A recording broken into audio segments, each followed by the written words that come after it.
Lights, camera, action. Let's start the show. Here's a little bit of wedding advice from me to help your love story unfold. Hey lovebirds, welcome back to your wedding series.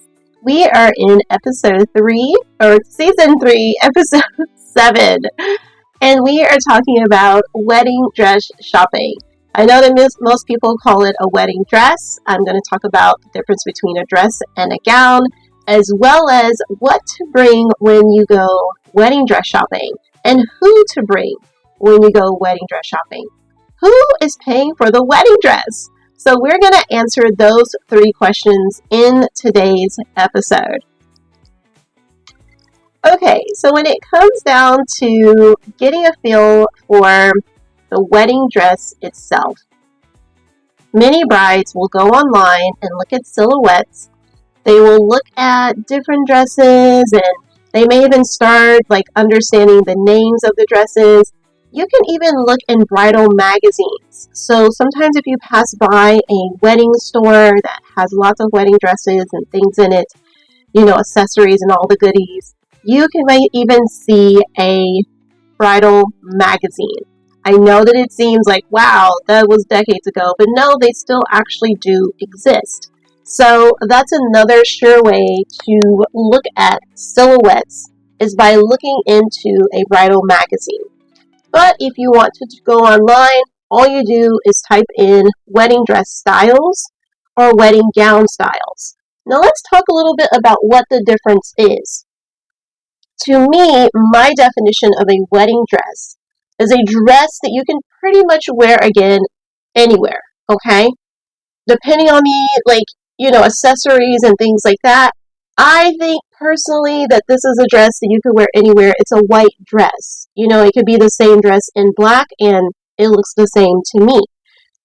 But I understand that people want something that they can wear again and again. Personally, I like the wedding gowns. Wedding gowns are more of that traditional ball gown shape. It's going to have the hoop skirt underneath it, or it's going to have the A-line skirt underneath it where it flares out, okay? So it's got a flare to it. Whereas most of the dresses are going to be like this straight, linear looking dresses, okay? And some of those are going to be like the mermaid style and things like that. And then they may add on a train just to kind of give you the flair that it's a wedding, but it's still just a dress. And that's okay. Many brides are choosing these styles of dresses. I just think that they look like sausage dresses, and that means that when you look at a piece of sausage, I don't even eat meat, but when you look at a piece of sausage, it's encased, right? It's very, very tightly packed. And so when I look at these women wearing these wedding dresses, they look like a sausage. They look like they're tightly packed into a dress. And you can see every little nook and cranny of their body, and I just don't think that that's very ladylike, personally. I know this may be an unpopular opinion, and that's okay. You don't have to take this advice, this part of my advice, but I love the wedding gown. It is so much more feminine and ladylike and just beautiful. It's elegant, okay? And I will tell you right now, anytime I see a bride in a ball gown style dress, wedding gown, or in a A-line wedding gown, my heart it just melts because they got it right, in my opinion. They did it. They got it right. So you don't have to do that, but look at the different styles and start your research before you go out to buy a wedding dress. Before you even start trying on dresses, just get a feel of styles and cuts, okay? There's different cuts. There's the square cut. There is the circle cut in the front. There's also the high neck. There is the halter cut as well, where it's more of a halter and it goes to the back. So you want to get an idea. Do you want sleeves? Do you not want sleeves? What type of fabric do you want? Do you want lots of lace? Do you want to have satin and things like that? So chiffon, there's a lot of different styles of lace as well. There's the thicker lace, there's the more gentle, delicate lace. There are things that you can have embellished on the dress, like appliques, pearls, jewels, little sequin. So this is your time to start looking at some of that before you even go into the store, especially the silhouettes. You want to take your time at looking at those.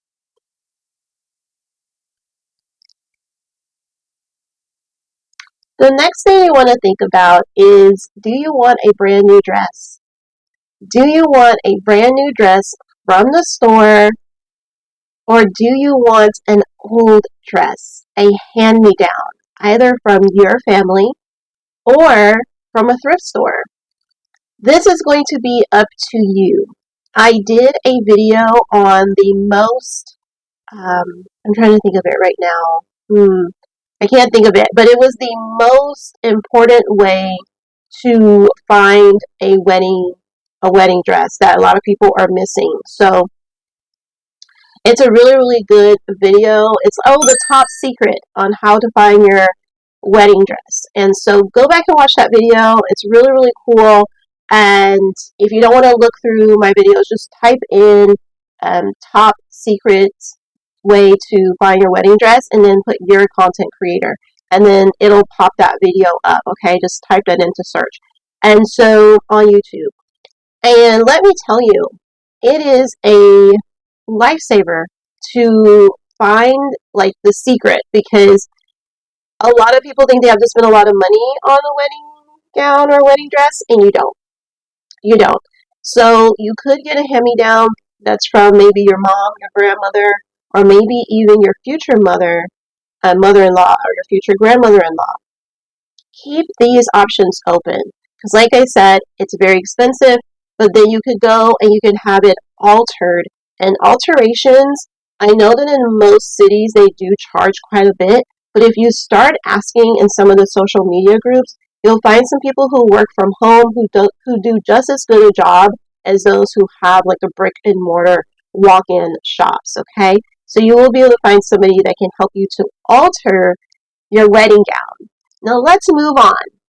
Who do you want to go with you wedding dress shopping? Who do you want to tag along with you on your wedding dress shopping day? The less people, the better. If you have your entire bridal party and all of the women in your family, all of your aunts, all of your grandmas, all of your mothers, it's going to be a lot of opinions in that room. I don't suggest that you bring that many people with you. I suggest that you narrow this down. I personally wouldn't bring more than 4 people. These are the 4 people that you value their immediate impression of you trying on wedding dresses, wedding gowns. You want their immediate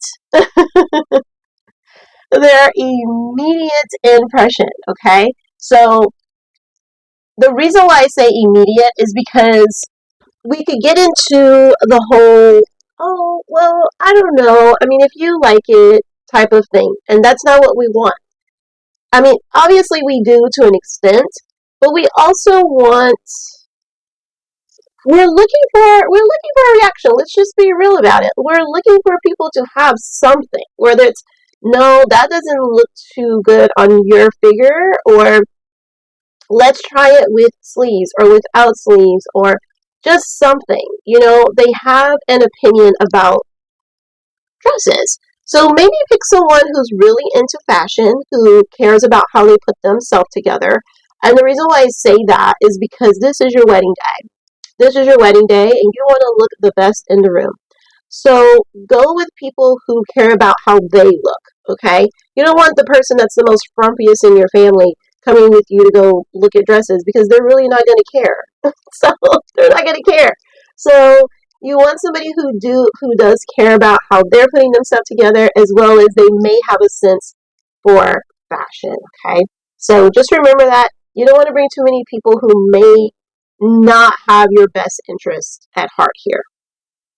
The next one is what to bring with you. What do you want to bring with you to wedding dress shopping? Now, this is a very key important thing because undergarments. Ladies, you need to have on the proper undergarments. I know that people don't like to wear stockings at all, but guess what? You probably won't have to wear like those very tight fitted girdles if you wore stockings. Just saying. So, stockings, pantyhose, whichever one it is, wherever you live. You want to put yourself together. You want to put yourself together. So, bring the proper undergarments that you think that you might be wearing on your wedding day. If you need to bring some options in a little baggie, bring some options in a little baggie. I would suggest bringing definitely just having them on underneath like a pair of stockings, and then those wrap dresses where you get in through your feet and you put it on, but then it ties at your waist. I suggest that you wear that, because then when you get to every single venue, you just untie, take that off, like just literally slip that off, and then slip the wedding gown on. So simple. So simple. More than likely, you won't need a brassiere because the dresses have a lot of lining in most of them, and that's what's going to be holding you up. So you may just want to bring like the sticky bras to wear underneath, the sticky brassiere bras to wear underneath, okay? Bring a strapless bra just in case. Bring a strapless bra just in case. And obviously, you want to bring just a regular bra with you as well, a regular brassiere with straps as well, because it's just really going to depend on your dress.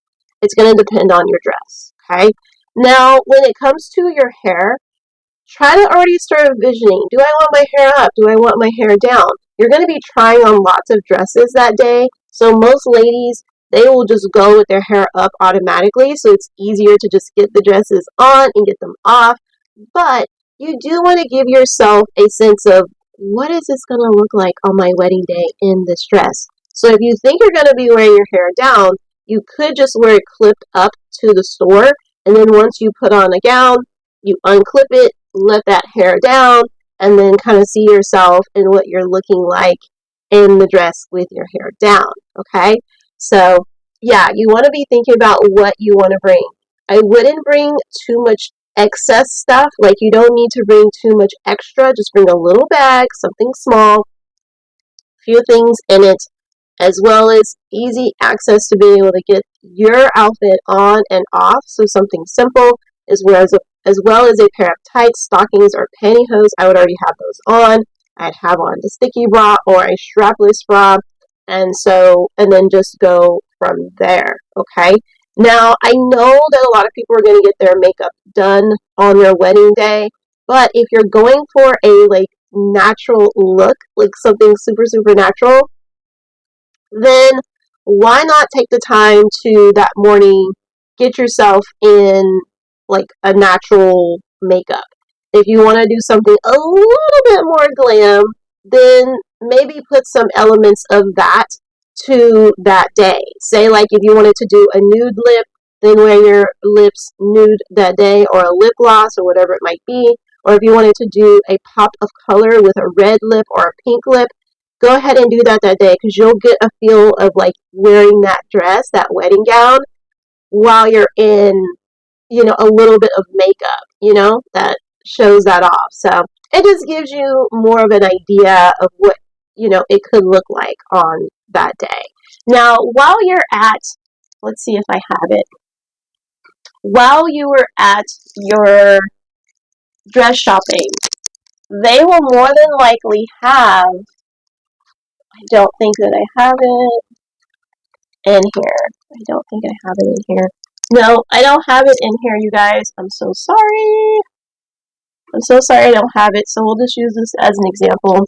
I didn't bring it into the office today, but they will more than likely have a crown that you can put on. This is not the crown. You guys have seen me in my crown, but it's not in here today. So, more than likely, if you do want to wear a crown, they will have a crown there. Unless you already you own your own crown, you could also bring that with you that day. They also will have like a veil that you can try on with your dress to also give you an idea. Now let's talk about shoes. Bring some shoes that you think that you might want to wear with your dress. Okay? Bring some shoes that you might want to wear with your dress. Don't forget. So if you think you're going to wear a pair of high heels and you already bought the ones that you're going to wear on your wedding day, bring those shoes with you so you can get an idea of how the dress is falling on you with the shoes on and how much alterations that specific dress is going to need. This next part on what to bring is truly up to you.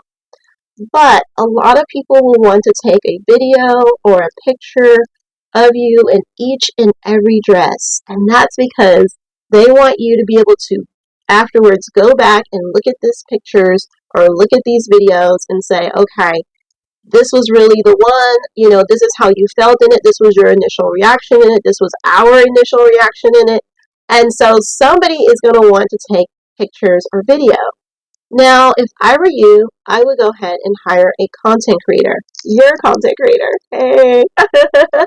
Because I will be able to take those photos and videos for you. And anybody that you really wanted to be there that, say, is a grandparent that can't walk very well, we could live stream it for them as well. So this way, everyone who's with you, like family, friends, bridal party, they can be in the moment with you, and you guys don't have to worry about holding your phones and all that. Your content creator, that's me, will be able to grab all of the footage for you, okay? And then you'll get everything the next day. You will get everything the next day, so you can be able to go back and say, okay, that was a good choice, or not a good choice, but that was a good one. That was in my top, choices. Or I thought I really liked it, but then now I see it through the video or the picture, and I can see where, like, it doesn't really suit me. You know what I mean? So, like, that's why it's good to have those pictures and videos. So, it's good to have your content creator to tag along for this one. My next bit of advice is make sure that you all get a group photo. Even on the first day, and maybe you don't buy the dress on the first day. Maybe not. I don't know. That's going to be however it turns out for you. But get a group photo because this is commemorable and you can put it in your photo album. Memories are important during this time. Remember, it's helping to tell your love story. All of these amazing, beautiful events along the way through the journey of becoming Mr. and Miss.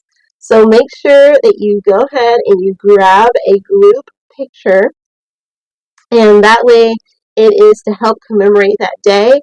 Also get a picture of just you, and you don't have to do it in the dresses. Obviously you're going to do it in the dresses, but I'm saying, like, get a picture of just you near, like, the sign of the store and stuff like that, especially if you say yes to the dress, obviously. But I think it's good to do it along the way as well at each and every store that you visit, just to, like, have as a memory for moving forward, Oh, okay.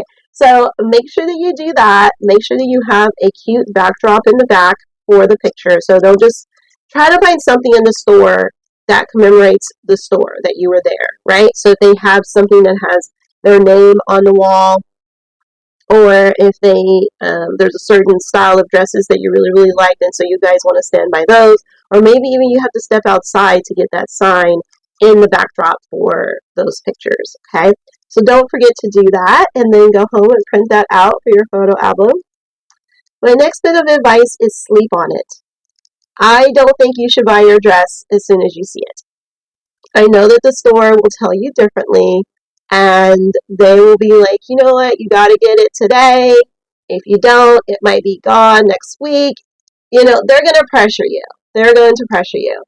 But I think that you need to sleep on it at least a night, okay? At least before you go running out and getting that dress. And the reason why is because you don't want to have buyer's remorse. A lot of brides are buying dresses and feeling like, oh, this is the one, this is it.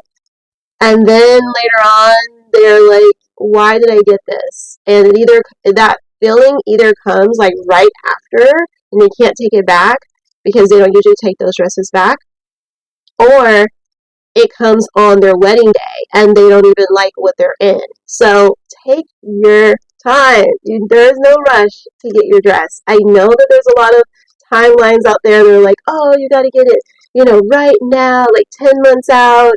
You just got engaged. Go get the dress. Go get the dress. You're going to have tons of fittings. You don't know if you're going to have tons of fittings. There's a lot of people buying dresses off the rack and it fits them perfectly right when they get the dress off the rack. So you don't know that, okay? And so, yes, it does take time to do alterations, but there's a lot of people who can make alterations. You just have to keep searching and looking, and you'll get your dress back before your wedding day. You don't need to stress about that, okay? So, make sure that you sleep on it. There's no rush. Guys, guess what? We're at the budget binder. Here we are with who pays for this. In today's episode, we talked about the wedding gown or the wedding dress, depending on who you are and what style you end up getting. Who is paying for this? This is going to be traditionally paid for by the parents of the bride. No one's surprised. It seems like they pay for everything for the wedding. But guys, we all know why. We've talked about the reason for that. I hope that you all have been enjoying these episodes and understanding the tradition and who's paying for this. And just know that not every family is the same. A lot of people don't even have parents that can afford weddings. And so everybody has to chip in and help.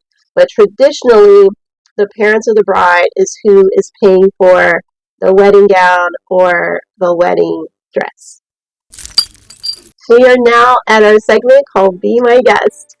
If you are about to embark on wedding dress shopping, or you remember what it was like to go wedding dress shopping, and, just the emotions, all of the things, like, how did you feel when you went wedding dress shopping? Or are you about to go and you're like super nervous because it can be a lot. It can be a lot. Trying on dresses in front of everybody, right? Trying on clothes in front of everybody can be a lot, okay?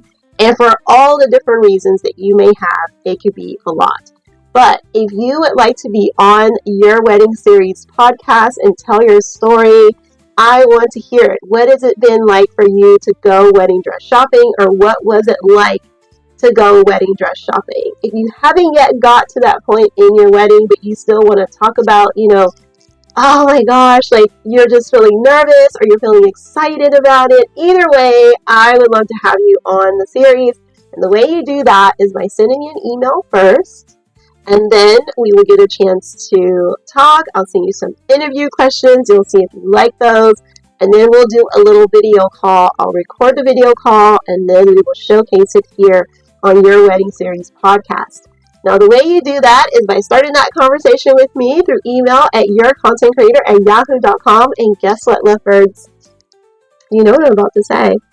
That's the end of the episode. That's the end. I know. I will see you, lovebirds, in the next one. Lights, camera, action, baby, strike a pose. Phones and cameras out, just watch it all unfold. We're the stars of the show, ain't no need for filters. Living life through the lens, capturing our breath. Put away your phones and cameras, let the good times roll. Our content creators got it all under control. From weddings to events, parties, travel and brands, we're living the paparazzi life. It's all in our hands.